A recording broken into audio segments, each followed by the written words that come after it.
Chapter 1: Scales for Love. The title glared at me from my phone screen. The Dragon Scales.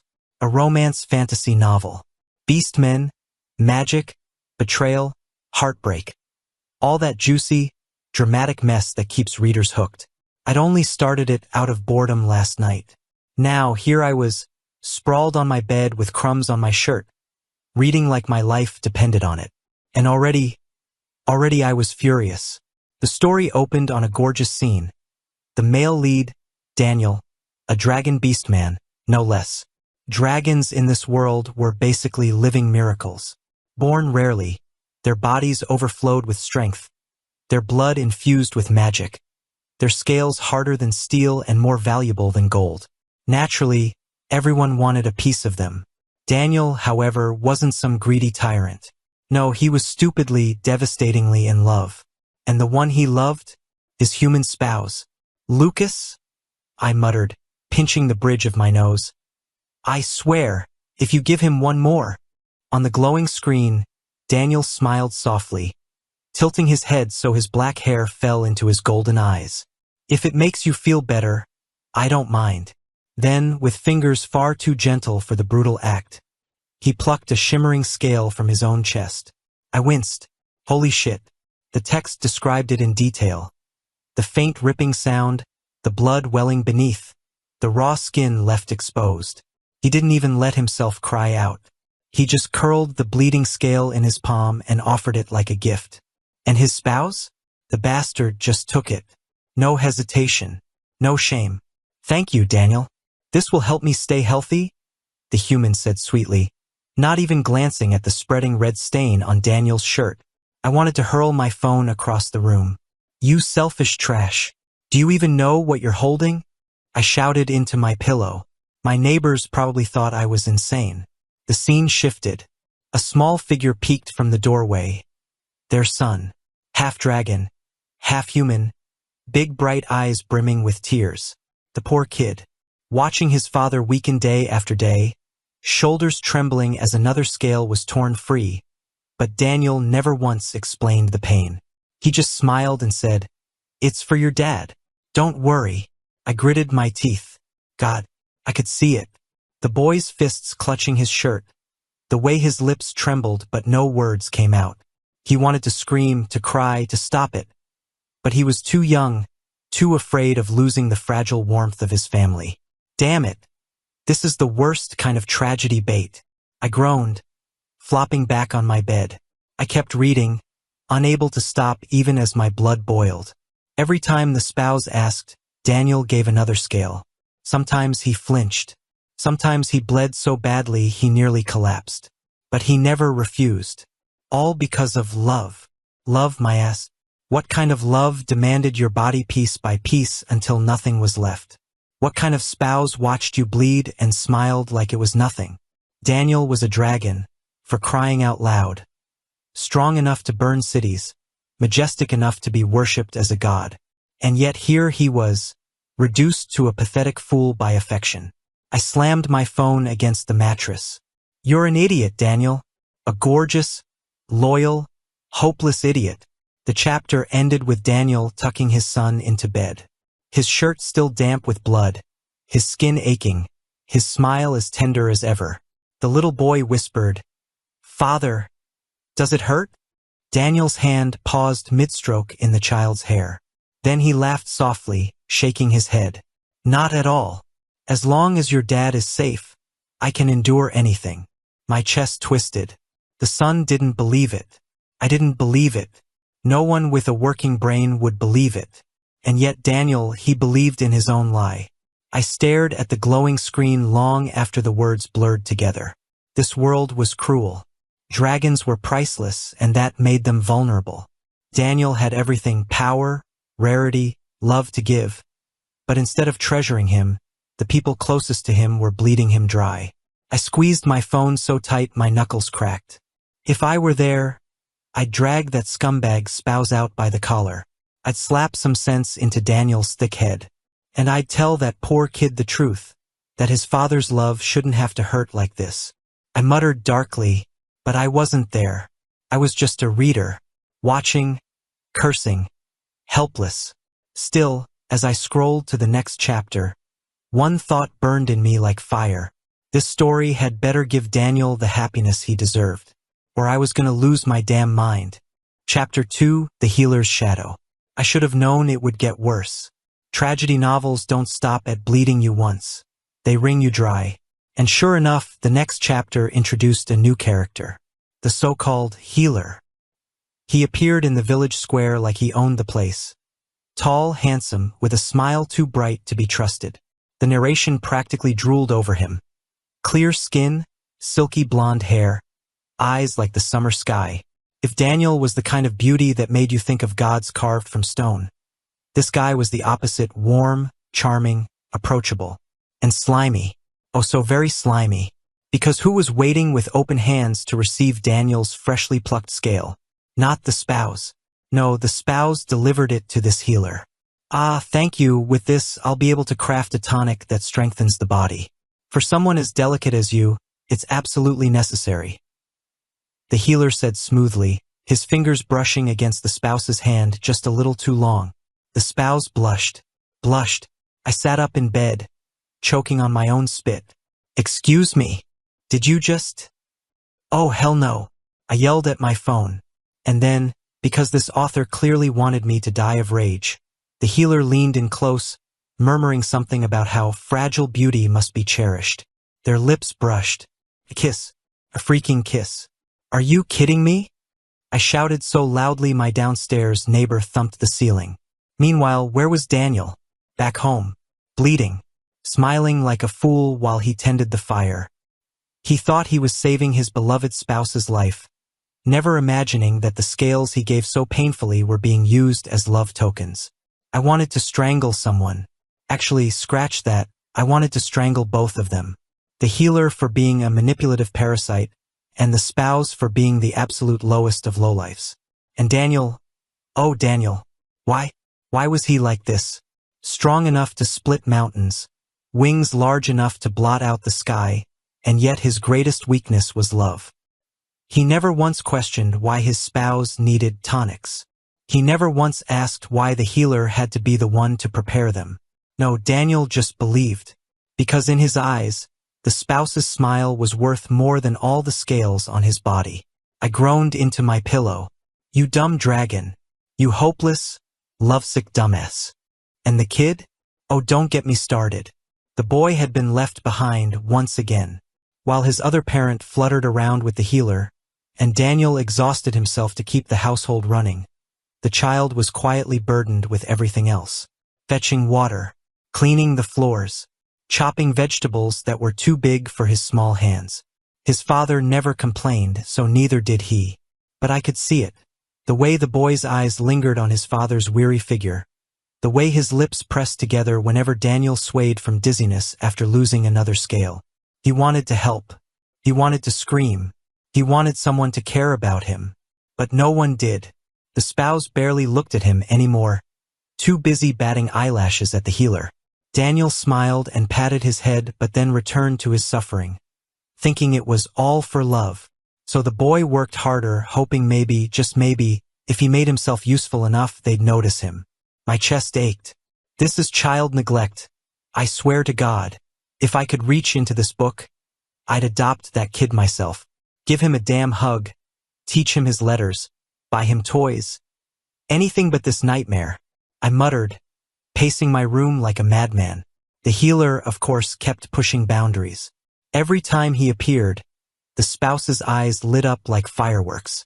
Every time he spoke, he slipped in another backhanded compliment about Daniel. Dragon scales are wasted on mere medicine. But for you, of course, it's different. You deserve everything. Wasted? Sir, those scales come with blood attached. I bellowed. Daniel, the love-struck fool, never even caught on. He just kept giving, kept smiling, kept convincing himself that the pain was nothing compared to his spouse's happiness. It made me want to tear my hair out. By the end of the chapter, I was practically vibrating with fury. The spouse had kissed the healer. The healer had pocketed another scale. Daniel was pale, his strength draining, but still whispering sweet nothings about how love conquers pain. And the sun. The poor boy was left staring at the floor, clutching a bucket of water with trembling hands, completely unseen. I slammed my phone shut, breathing hard. This is not a love story. This is abuse with extra sparkles. I wanted to delete the book out of phone, but I couldn't, because despite my rage, despite every red flag waving like a parade, I had to know what happened next. And I already knew myself too well. I was going to keep reading, and I was going to keep cursing every step of the way. Chapter 3, Talk of Divorce. If I thought The Healer's Kiss was the worst this novel could throw at me, I was wrong. So wrong. Because this chapter, it hit like a hammer to the chest.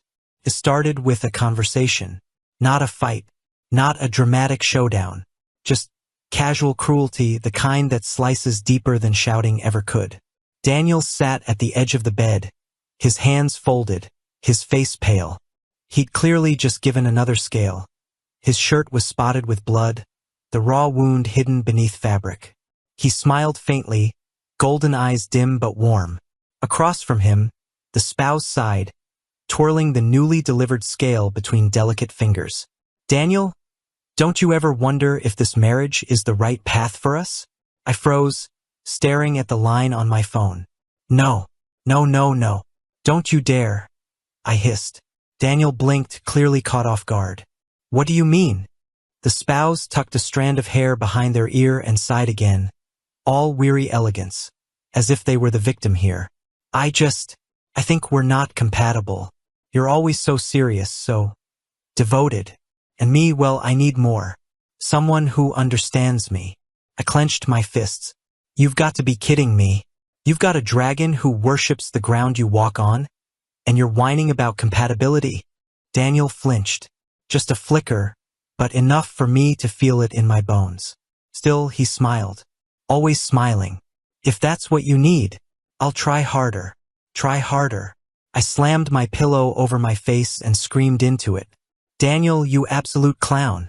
He's cheating on you. He's rubbing it in your face. And you're, what? Signing up for extra credit love homework. And just when I thought my blood pressure couldn't climb higher, the scene shifted. Because someone else had heard everything. The boy.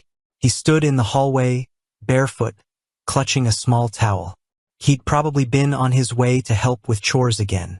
But now his little hands trembled, and his eyes were wide and wet. Mother wants to leave? He whispered, so quiet the narration said no one heard him. Except me. I heard it, and I swear, it broke something in me. The kid slipped back into his room, silent tears sliding down his cheeks. He curled up under thin blankets, biting his lip to stop himself from sobbing aloud. I could almost hear his thoughts. If mother leaves, will father leave too? Will I be alone? Did I do something wrong? I pressed my palm to my chest. No, kid. No. You did nothing wrong. It's them. It's those selfish adults who don't deserve you. For the first time, I wasn't just mad. I was gutted. Meanwhile, Daniel sat there, nodding like some kind of saint. If you're unhappy, I'll do whatever it takes. Just stay with me. Stay with our son. I'll give you every scale if that's what it means. He reached for the spouse's hand. They pulled away. My jaw dropped. Did you rejected him? Him? A dragon? Do you know how rare he is? Do you know what people would pay for even a single scale? I shouted at my screen, and then I laughed, bitter and sharp. God, this is insane. The healer doesn't even deserve his toenail clippings, let alone him. The chapter dragged on with Daniel clinging to hope like a fool. Every gentle word, every promise, every sacrifice. All for someone who had already packed their heart and moved it into another man's hands. I wanted to shake him. You're a dragon. You should be flying over mountains, tearing through armies, scaring the crap out of kings. Not kneeling in your own house begging a faithless spouse to love you back. But of course he couldn't hear me. He just sat there, bleeding from another wound, smiling that same soft smile, convincing himself that love could fix what was already shattered. By the end, I wasn't even pacing anymore. I was slumped against the wall, drained, staring at my screen like it had personally ruined my life. The spouse was planning their escape. The healer was waiting with open arms. Daniel was bleeding body and soul. And the boy was curled up in silence, trying not to cry where no one would see. I rubbed my temples. This story isn't just tragic. It's cruel. And if this author doesn't give them justice, I'm marching into this book myself. I muttered. I didn't know then how close that thought was to becoming reality. Chapter 4, Transmigration. I thought I'd reached my limit. Truly.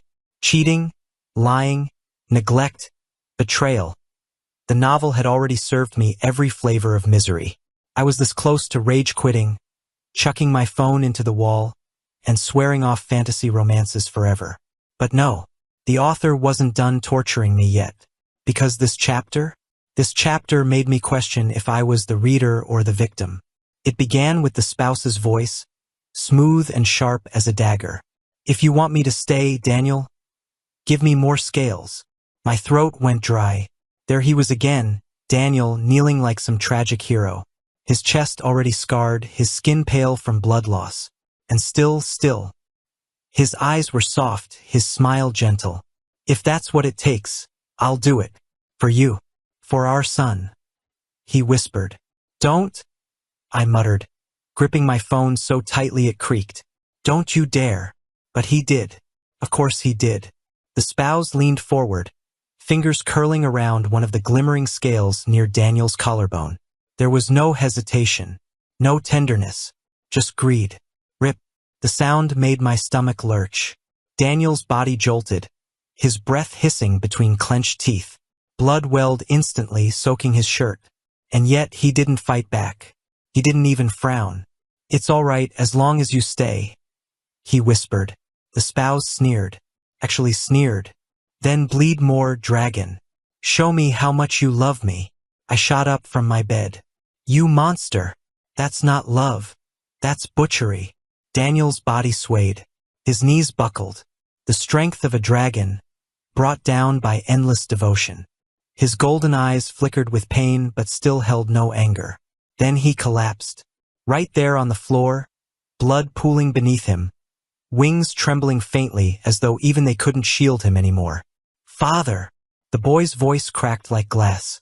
He rushed forward, dropping to his knees beside Daniel. Tiny hands shook as they tried to wipe the blood away, tried to hold his father's much larger hand. Please wake up. Don't leave me, Father. The sight gutted me. The kid's tears hit Daniel's skin, mixing with the blood, as he shook and begged and wailed. And the spouse, the body I wanted to strangle, just stood there, lips curled, eyes cold. I couldn't take it anymore. Stop. Stop. Don't just stand there. Help him. Damn it. I shouted at my screen. And then it happened. A wave of dizziness slammed into me. My phone slipped from my hand, clattering against the floor. My vision blurred, colors bleeding into each other like spilled ink. What the hell? I gasped, clutching my head. The room tilted. My bed vanished. My walls dissolved. The air thickened, hot and metallic, heavy with the copper scent of blood. I tried to move, but my body wasn't mine anymore. My heartbeat thundered. Not in my chest, but somewhere else. Someone else. Then silence. When I opened my eyes again, I wasn't staring at my cracked ceiling. I was staring down at Daniel, bleeding, unconscious, his face far too pale, his son crying desperately at his side. And my hands were smeared with blood. Not my blood, his. I looked down further. The clothes weren't mine. The body wasn't mine. The reflection in the nearby water basin. Pale face, sharp chin, the cold eyes of the spouse. It wasn't me. It was him, the bastard spouse. I stumbled back, breath catching in my throat. No. This isn't possible. But Daniel's blood on my hands was very real. His shallow breathing was very real. The boy's broken sobs were very real. And the horror hit me like lightning. I wasn't just reading the story anymore. I was in it. Dad, please don't die, the boy wailed, shaking Daniel's shoulder. His little voice cracked, raw with terror. Daniel groaned faintly, eyelids fluttering. Even at death's door, his hand twitched toward the spouse, toward me. "Don't leave me," he whispered, voice so faint it was barely sound. My chest clenched. This wasn't a character anymore. This wasn't words on a screen. This was a man, a dragon, broken and bleeding because of the body I now inhabited. Because of me. I dropped to my knees, hands shaking as I reached for him. I'm not. I stopped, throat tightening. No explanation would make sense. No excuse would undo the damage. But one thing I knew for certain, I wasn't going to let him suffer like this anymore. I pressed my trembling hands against the wound, trying to stop the bleeding. The boy looked at me with wide, mistrustful eyes, as if unsure why his cruel mother was suddenly panicking. But I didn't care. I had one goal now: save Daniel. Even if I had to fight this cursed story itself, I was going to keep him alive. Chapter 5: The New Spouse. I always thought transmigration novels were fun. You laugh at the protagonist fumbling around in a new world. You cheer when they slap villains, you swoon when romance happens. But being in one? Not fun. Not even a little. Because right now, I was kneeling in a pool of dragon blood, and the man I'd spent 4 chapters yelling at from the safety of my bed was about to die in my arms. "Shit! Shit! Shit! Don't you dare die on me!" I muttered, pressing my hands harder against the gaping wound where the scale had been ripped away. Warm blood seeped through my fingers, sticky and horrifyingly real. Daniel's breath was shallow, his golden eyes half-lidded. Even unconscious, his expression was calm, almost peaceful, like he was used to this. Used to bleeding. Used to hurting. That realization made my throat burn. The boy, our son now, apparently, was kneeling opposite me, little hands trembling as he clutched his father's arm. His eyes were red from crying, his face blotchy. But when he looked at me, it wasn't grief I saw. It was fury. You did this to him. You always hurt him." His small voice cracked with anger. My heart stopped. He was right. At least, the original spouse was. My voice faltered. What the hell was I supposed to say?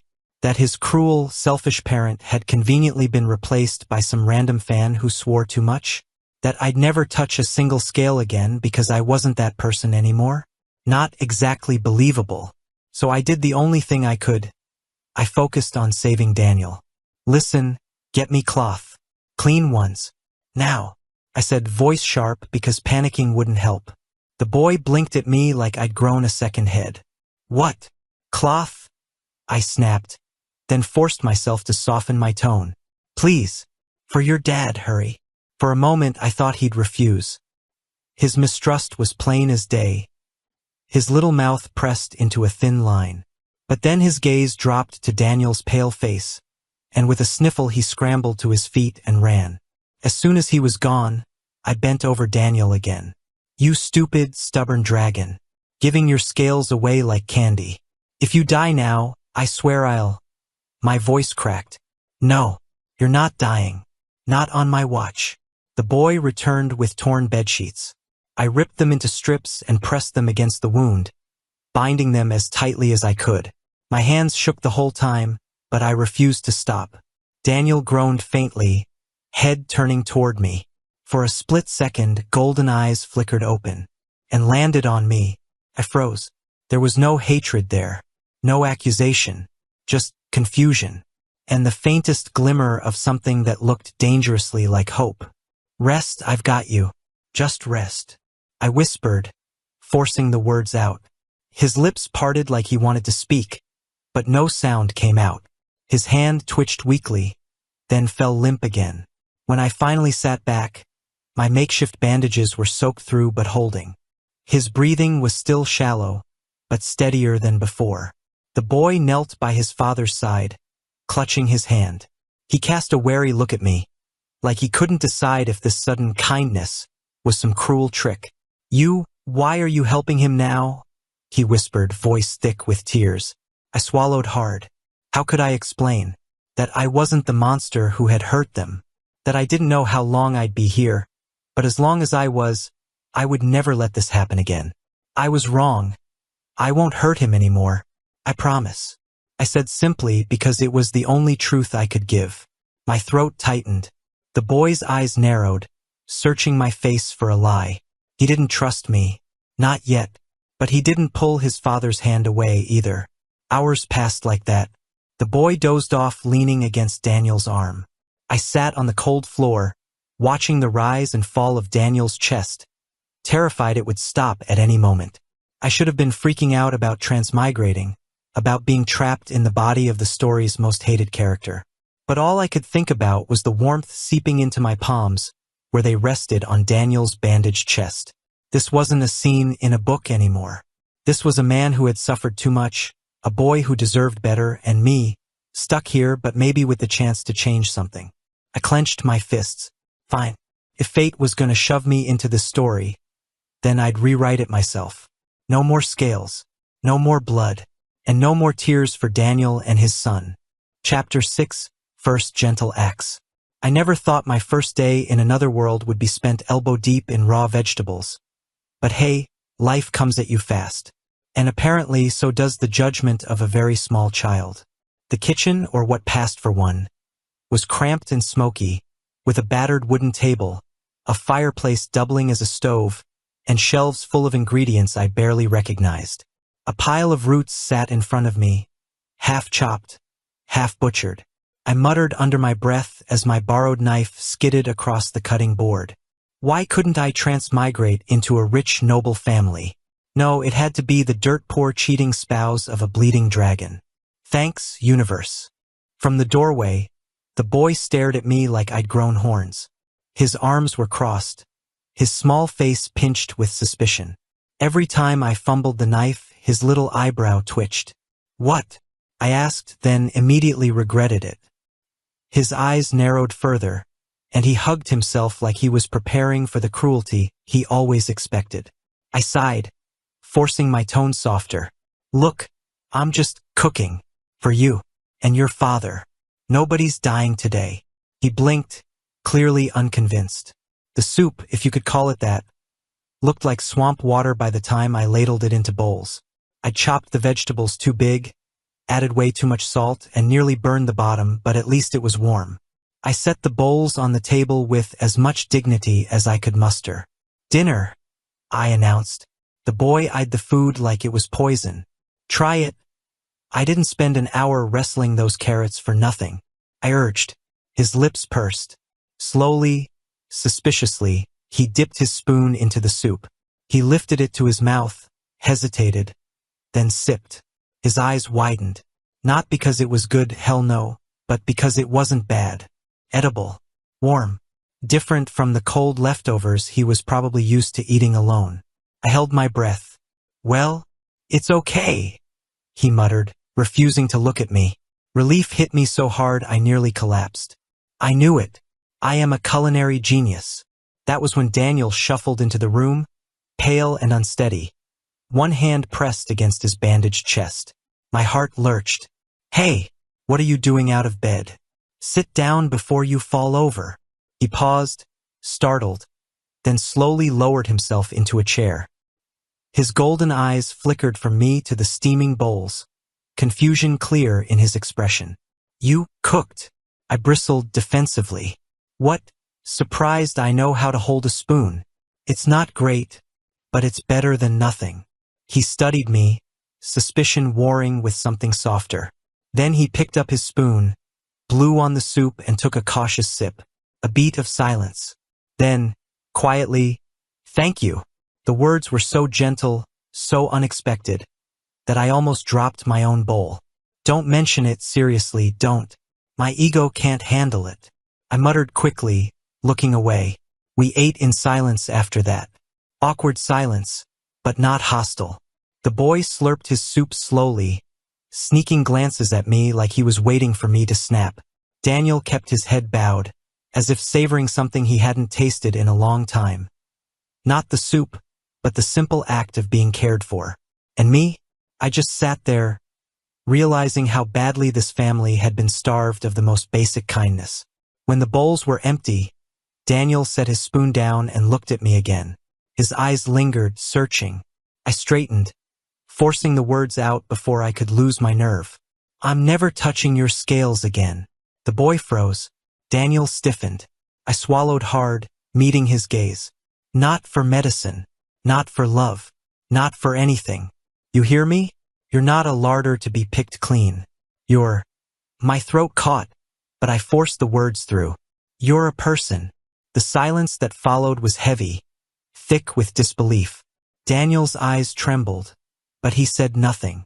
He just looked at me like he wanted to believe, but couldn't risk it. The boy turned his face away, lips pressed tight, hiding whatever storm was in his small chest. I leaned back, letting out a shaky breath. Maybe they didn't trust me yet. Maybe they never would. But I'd made my vow, and this time I meant it. Chapter 7: A Wary Household. If I thought cooking a passable soup was enough to prove I wasn't a monster anymore, I was wrong. Trust isn't won in a single meal.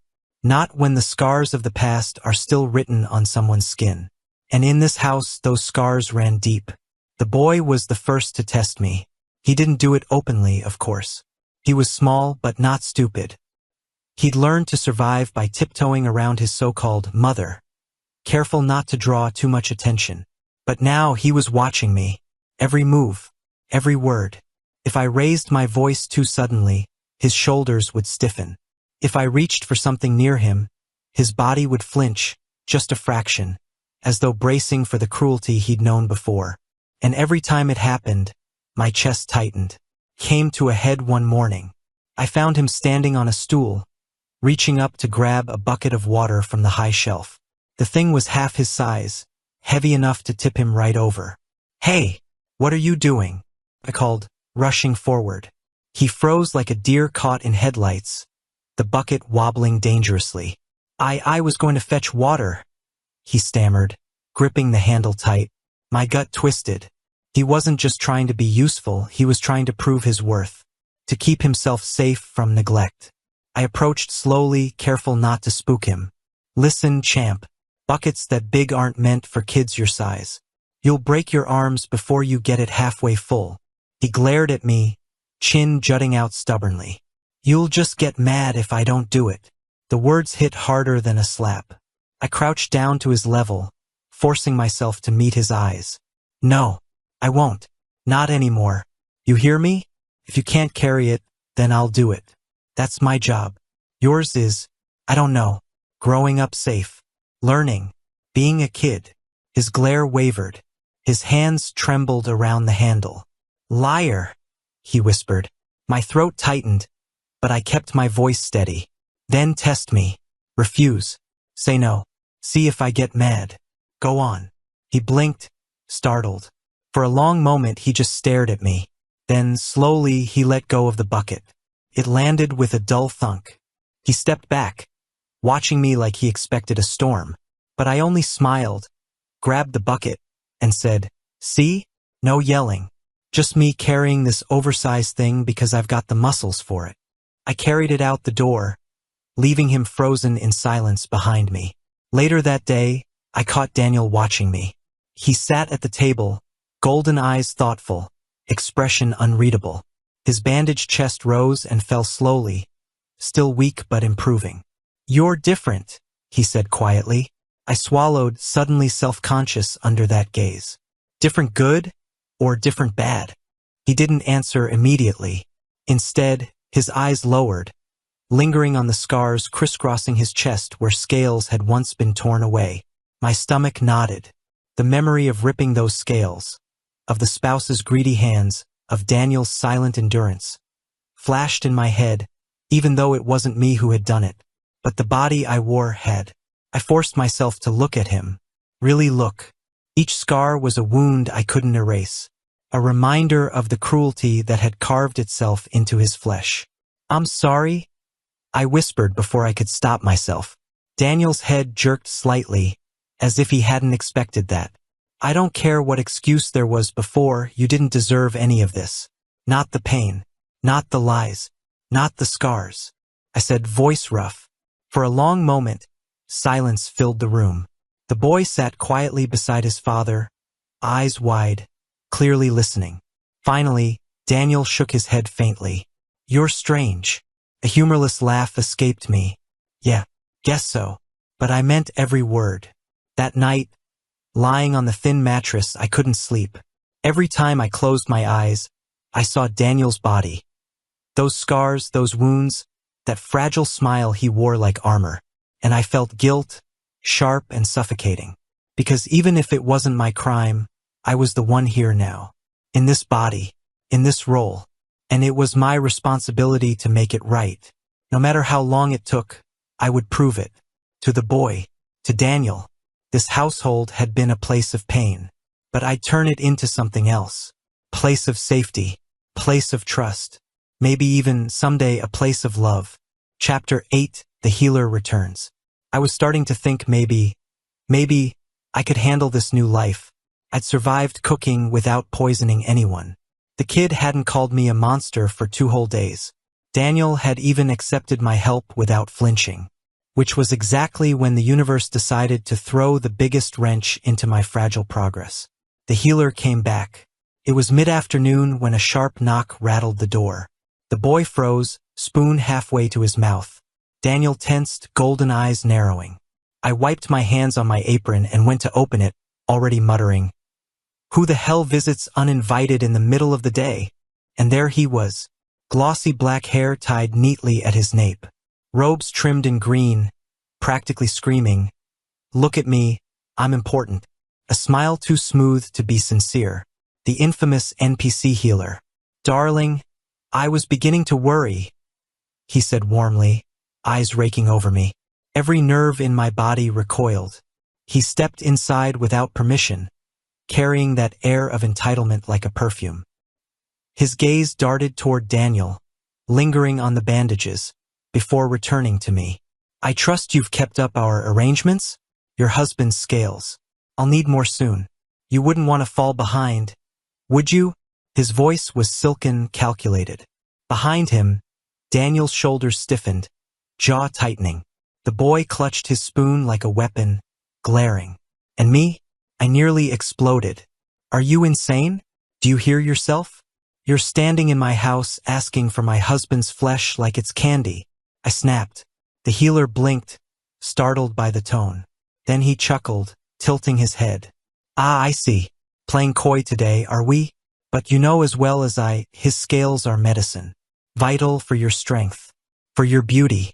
You've always wanted more, haven't you?" My stomach turned. So the old spouse had actually... Ugh. Let me make something clear. I don't care if his scales cure baldness, make wine taste better, or open the gates of heaven. I'm not taking another damn one.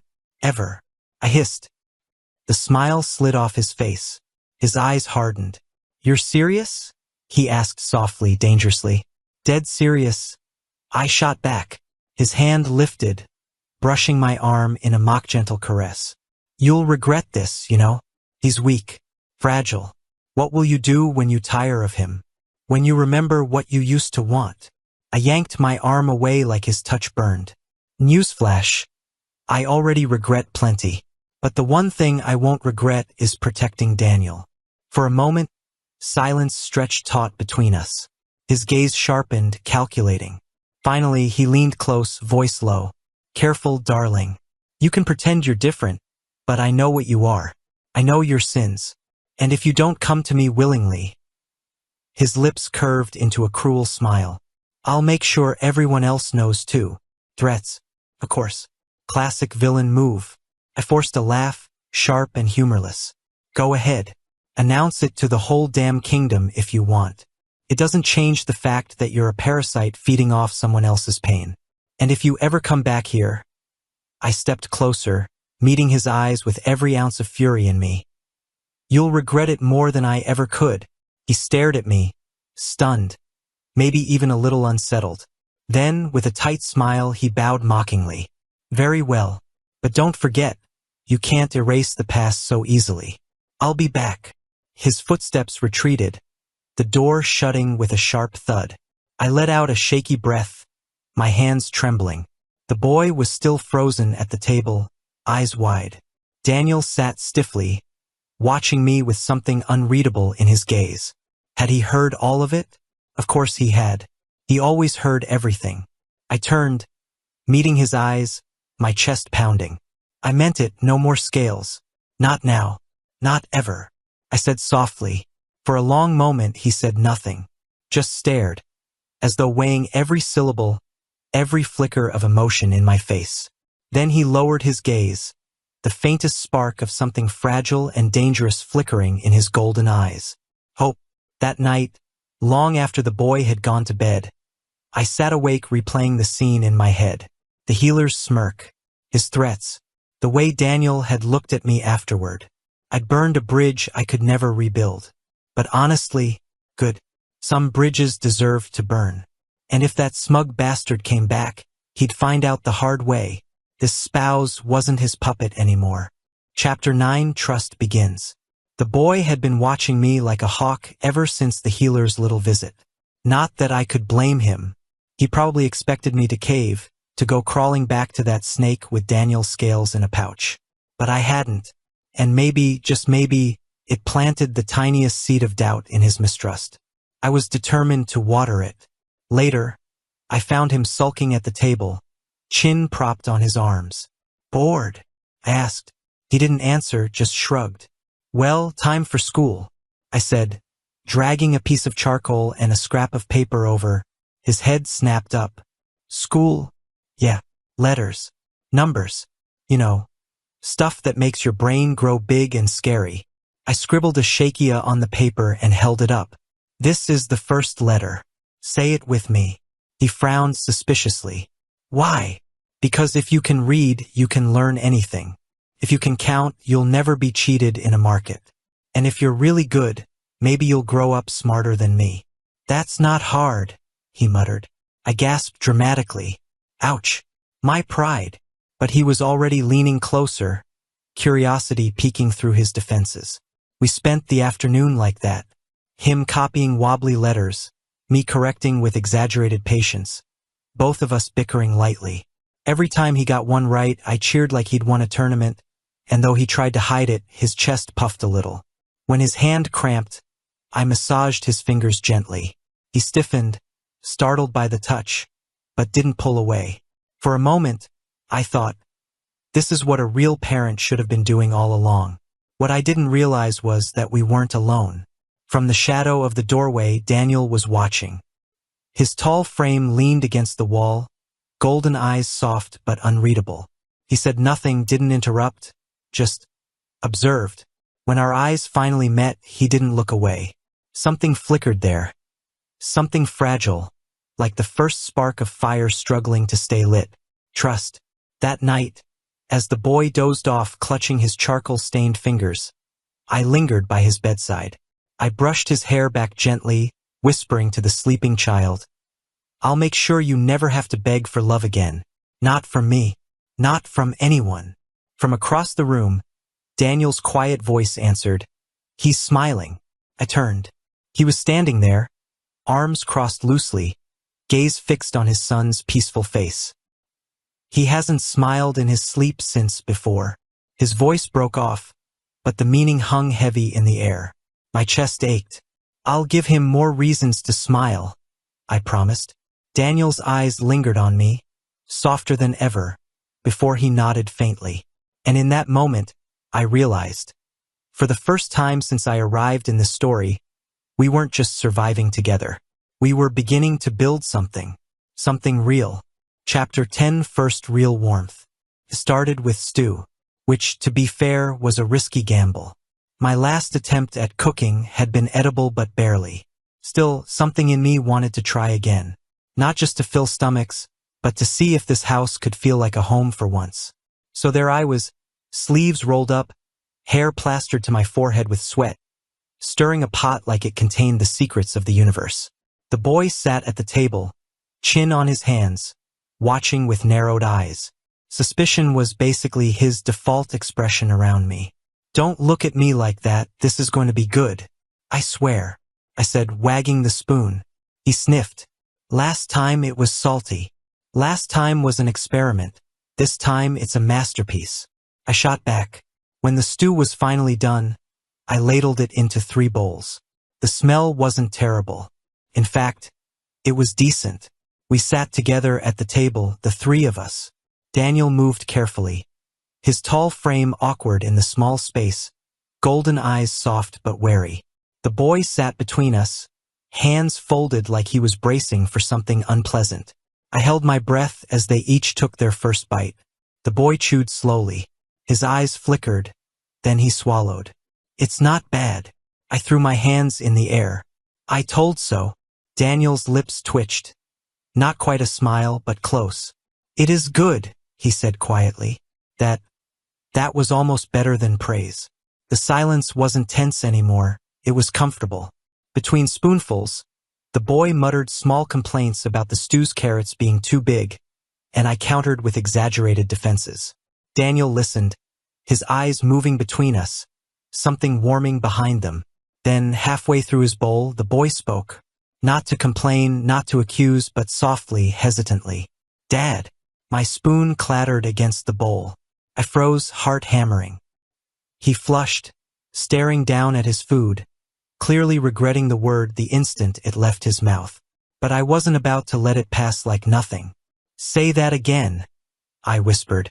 He hunched his shoulders. Forget it. No way.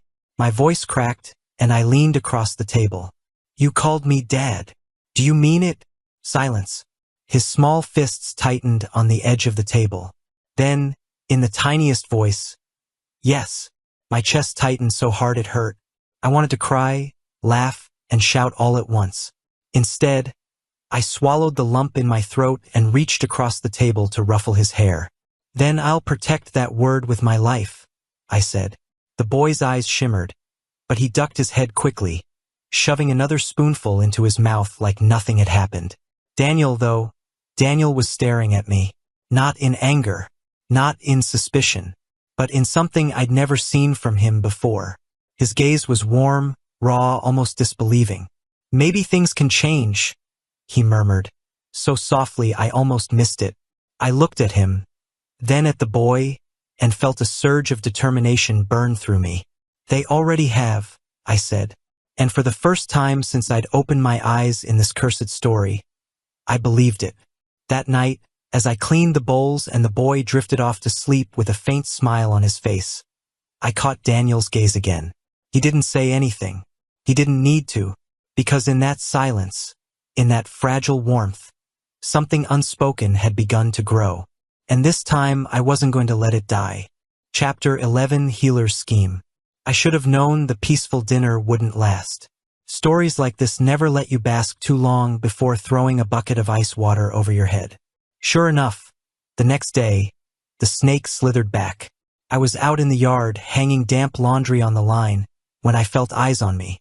I turned, and there he was, robes crisp, hair gleaming, smile too polished to be real. The healer. Darling, you've been avoiding me, he greeted, voice honeyed. I nearly dropped the sheet I was holding. And yet here you are. Congratulations. You've discovered the meaning of avoidance. He chuckled, strolling closer.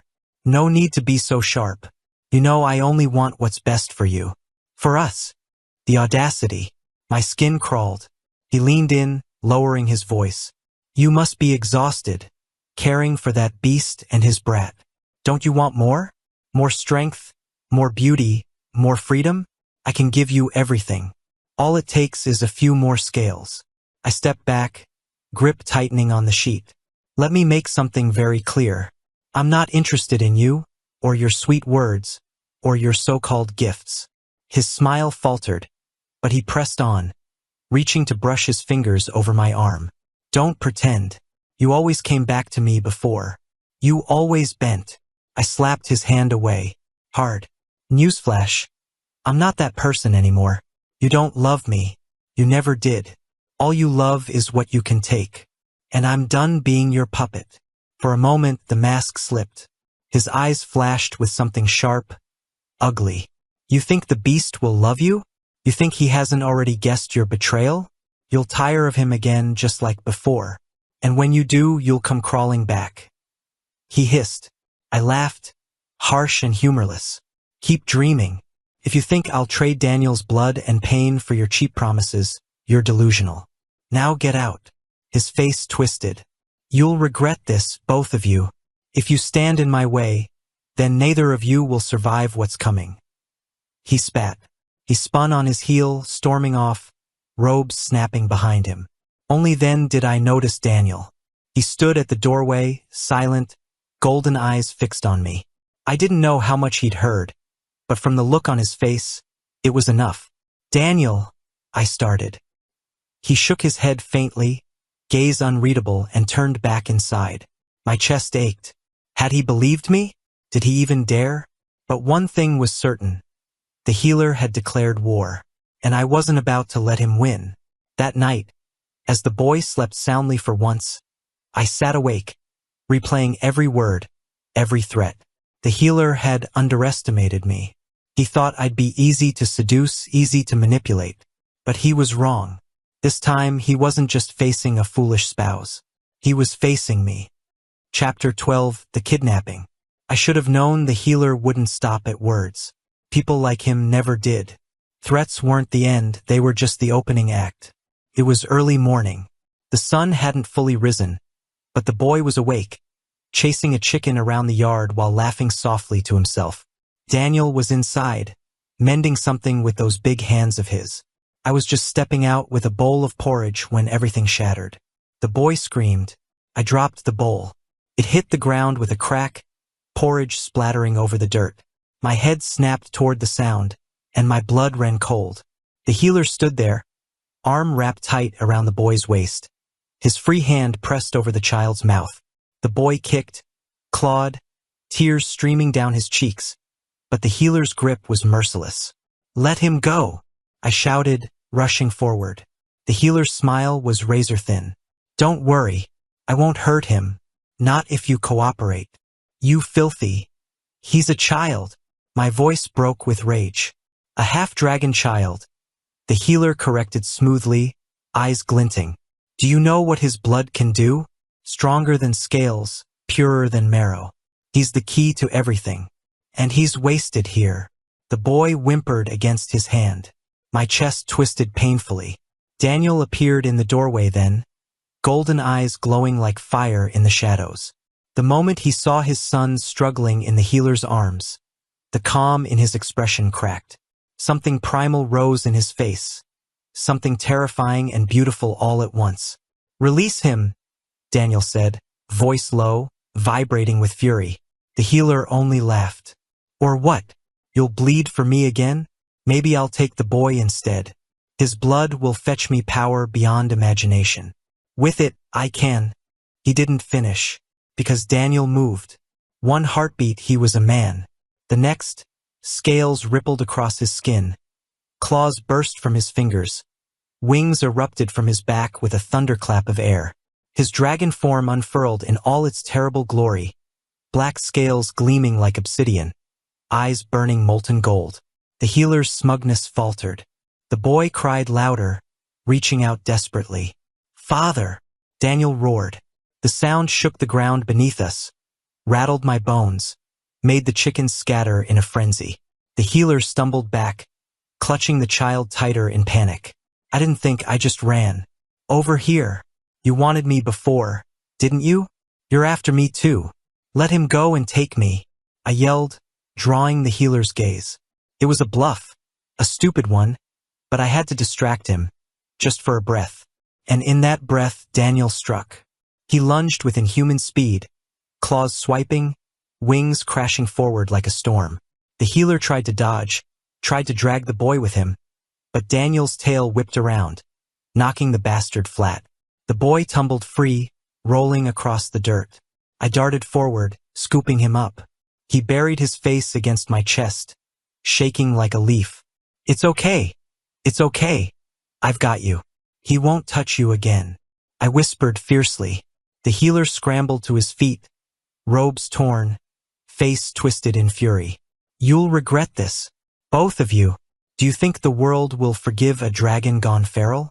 Do you think they'll let you live peacefully once they know? Daniel's roar cut him off, louder, darker, final. He snapped his wings wide and reared back, every scale shimmering with raw power. For a moment, I thought he'd tear the healer apart right there. But instead, with a single beat of his wings, he drove the man stumbling backward, forcing him to retreat. The healer hissed, spat promises of revenge, then vanished into the trees, fleeing like the coward he was. Silence fell. The boy clung to me, sobbing quietly, while Daniel slowly shifted back, his massive form shrinking down until he was once again a man, chest heaving, sweat dripping down his temples. He looked at me, then at his son. His eyes were wild still, trembling with fear and rage. "Is he hurt?" Daniel's voice was hoarse. I shook my head quickly. "No." Shaken, but safe. I tightened my hold on the boy, then glanced back at Daniel. "Because of you." Something in his face softened, just barely. He reached out, hesitated, then touched his son's head with a gentleness that broke me. The boy sniffled, clutching Daniel's sleeve. "Father!" Daniel knelt, gathering him into his arms. His shoulders shook as he held his son close, burying his face in the boy's hair. I stood there, heart pounding, throat tight. Watching them, I felt something shift again. Not just trust, not just hope, something deeper. I had chosen this moment. I had stood my ground, refused the healer, shielded the boy, and Daniel had chosen too. He had revealed the truth of what he was, risked everything to protect his child. For the first time, it didn't feel like I was just a reader watching a tragedy unfold. For the first time, it felt like I was part of this family, and I wasn't letting anyone rip it apart again. Chapter 13, Confessions in the Night. The house was too quiet that night, too still. The boy had finally cried himself to sleep, curled up in his blankets like a little bundle of exhaustion. I'd sat beside him until his breathing evened out, brushing back the damp strands of hair from his face. Only when I was certain he wouldn't wake did I slip out into the main room. Daniel was there, sitting by the cold hearth. His back was hunched, head bowed, his hands dangling loosely between his knees. The glow from the single lamp threw his shadow long and jagged against the wall. I'd never seen him look so defeated. For a moment I hesitated, my chest squeezing. Then I stepped closer. "Daniel!" He didn't move, didn't even look up. But his voice, when it came, was so low, so rough, it felt like it had been clawed straight from his chest. "I knew." The words stopped me cold. "Knew what?" His shoulders shook with a sound that might have been laughter, but it was too broken to be anything but grief. "About the scales. About the healer. About everything." My breath caught. "I knew," he repeated, lifting his head finally. His eyes gleamed in the dim light, golden but wet, like molten metal fractured with cracks. "Every time he took them, every time you smiled at him after, I knew.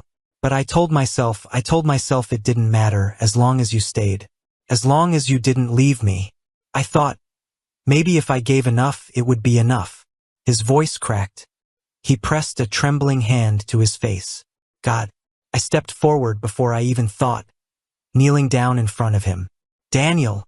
His hand dropped, and I saw it. Rawness etched into every line of his face. Pain carved deep from years of bleeding for someone who didn't love him back. I was a fool, a rare dragon, they say. Strong, untouchable. And yet, I couldn't protect even myself. Couldn't protect my son from watching his father tear himself apart. "What kind of strength is that?" he whispered. His fists clenched hard enough that his knuckles whitened. I reached out, laying my hand over his. He startled, golden eyes flicking up to mine. "The kind that comes from love, even if it hurt you, even if it was twisted. You endured because you loved. That doesn't make you weak, Daniel. It makes you too strong for your own damn good," I said quietly. His breath shuddered out, and for a moment, he just stared at me like he didn't know what to do with my words. I swallowed hard. "But I'm not the same person you loved before. I can't be. I won't be. That man, he didn't deserve you. He didn't deserve your pain or your devotion. But My throat tightened, but I forced the words out anyway. "I see you. I cherish you. And I swear to you, I will never treat your scars like they're worthless again." The silence stretched, heavy, trembling, fragile. Then Daniel's hand turned under mine, fingers closing around me with a grip that was both desperate and gentle. Lucas, he whispered, like he was tasting the name for the first time. And before I could think, before I could second-guess, I leaned closer. His breath hitched. Mine did too. Our foreheads brushed first, tentative, almost afraid. His eyes closed, lashes damp against his cheeks. My heart thudded so loud I thought it might shake the whole house. And then, softly, hesitantly, like a man stepping into sunlight after years of shadows, Daniel kissed me. It wasn't a kiss of hunger or fire. It was broken glass turned into something tender. It was trust stitched together by trembling hands. It was fragile but real. When we pulled back, his eyes were wet. His lips parted as though he couldn't believe it had happened. Neither could I. But I knew one thing with absolute clarity. This was the first kiss that actually meant something. Not out of habit. Not out of desperation. It was the beginning of something real. Chapter 14, Healing the Past. By morning, it felt like something inside the house had shifted. Not just in me, not just in Daniel, but in the air itself. The boy clung to my side as we ate breakfast together, his small fingers clutching at my sleeve. He'd barely let me out of his sight since the kidnapping, and honestly, I didn't blame him. But this time, when he looked up at me, his eyes weren't just wary. They were searching. His small arms suddenly wrapped around me. He buried his face against my chest, muttering, "Dad, please don't leave again." I hugged him tight, blinking back the sting in my eyes. "I won't. Not ever. You're stuck with me now." Across the table, Daniel's gaze softened, so tender it nearly undid me all over again. Life finally began to smooth out, like ripples settling on a once stormy lake. Days passed without fear, without shadows hovering at our door. I cooked clumsily, but no one complained. Daniel fixed the roof. The boy ran wild in the yard with laughter that didn't sound broken anymore. At night, we sat together by the hearth, the three of us, sometimes in silence, sometimes sharing little pieces of ourselves that felt precious simply because they existed at all. For once, the story wasn't all tragedy. It was, dare I say, warm. One evening, after the boy had dozed off curled against his blanket, Daniel and I lingered in the quiet. The fire cast a soft glow, painting his profile in shades of gold and shadow. He glanced at me, lips quirking faintly. "You're staring." I didn't deny it. "And what if I am? You're worth staring at." Color touched his cheeks. It amazed me how a man who could level mountains with his dragon form could still blush at simple words. "Lucas," he murmured, my name heavy on his tongue. I leaned closer, breath brushing against his. "Daniel." And then we kissed, slow, lingering, nothing rushed. His hand came up to cradle the back of my head, pulling me closer until I was practically in his lap. My heart hammered, not with fear but with the quiet wonder that this was real, that he wanted me, that he let himself have me. When we finally parted, he pressed his forehead against mine. "I never thought I'd be able to love again. Not truly. But with you, I can't stop." The words left me shaken. I cupped his face, thumbing gently over the faint scars at his temple. "Then don't stop. I don't want you to." His lips curved into the smallest smile, but his eyes, those fierce golden eyes, burned with something I knew I'd never forget. Weeks passed, and with them came the first signs that something inside me was different. I brushed them off at first, fatigue, nausea, odd cravings.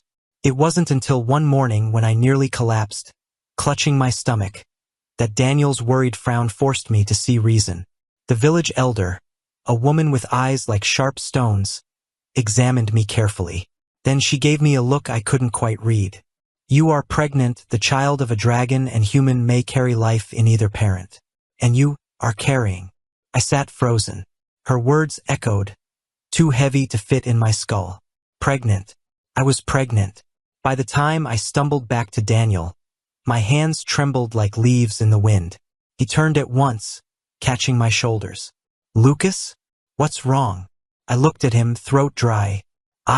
Daniel. "We're going to have another child." For a moment, silence. His golden eyes widened, disbelieving, as if he'd heard me wrong. Then his breath rushed out, and he pulled me into his arms so tightly I thought my ribs might crack. A child, another child. With you. He whispered against my hair, voice breaking.